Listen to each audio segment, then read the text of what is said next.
प्यारे भक्तों, अगर आप भी पैसों की वजह से बहुत ज़्यादा परेशान हैं तो प्यारे भक्तों आपको बता दें कि जब भी आपको पैसों की अर्जेंट में ज़रूरत पड़े और कुछ समझ में नहीं आ रहा हो कि पैसों की व्यवस्था कहाँ से की जाए, हर जगह से पैसे मांग मांग के थक गए हो और कहीं से भी जुगाड़ नहीं हो पा रहा है, आप सारी आशाओं को छोड़ चुके हो तो प्यारे भक्तों घबराने की आवश्यकता नहीं है। आज भगवान विष्णु और माता लक्ष्मी की कृपा से आप जितना पैसा मांगोगे सब मिल जाएगा, जो सोचोगे वो सब हो जाएगा। बस इसके लिए आपको इस वीडियो में बताए गए मंत्र को सच्चे मन से पूरी आस्था के साथ घर में या दुकान पर या ऑफिस में जहाँ कहीं भी शोर शराबा बहुत कम हो वहाँ पर बस इस मंत्र को मात्र एक बार सुन लेना। भगवान विष्णु और माता लक्ष्मी की अपार कृपा आपके ऊपर बरसना शुरू हो जाएगी। प्यारे भक्तों, भगवान विष्णु का यह चमत्कारी मंत्र बहुत ही ज़्यादा प्रभावशाली है। यह चमत्कारी मंत्र आपको पैसों की व्यवस्था तुरंत करके देगा।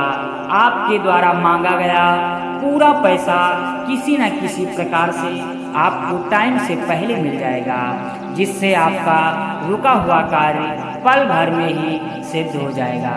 प्यारे भक्तों, इस मंत्र को तत्काल धन प्राप्ति मंत्र भी कहा जाता है।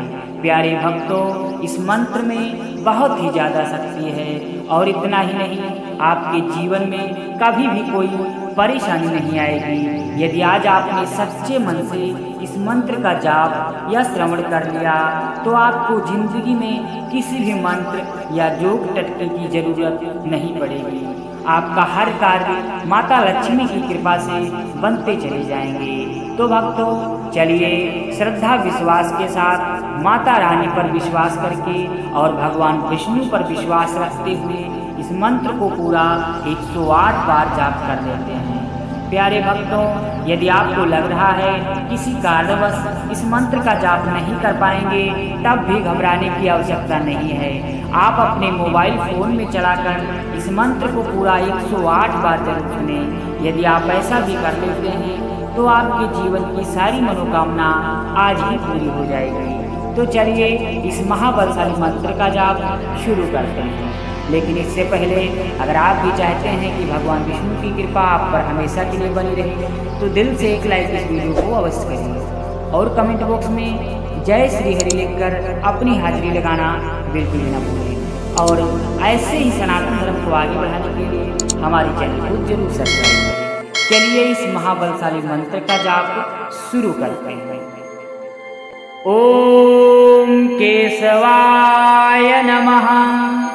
ओम केशवाय नमः। ओम केशवाय नमः। ओम केशवाय नमः। ओम केशवाय नमः। ओम केशवाय नमः।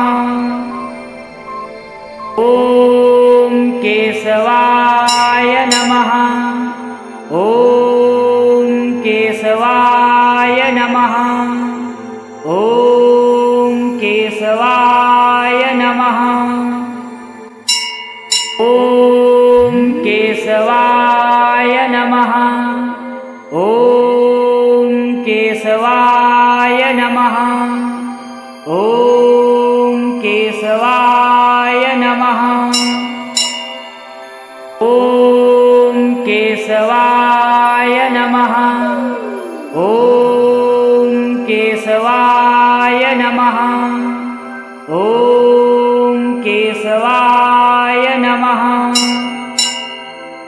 ओम केशवाय नमः। ओम केशवाय नमः।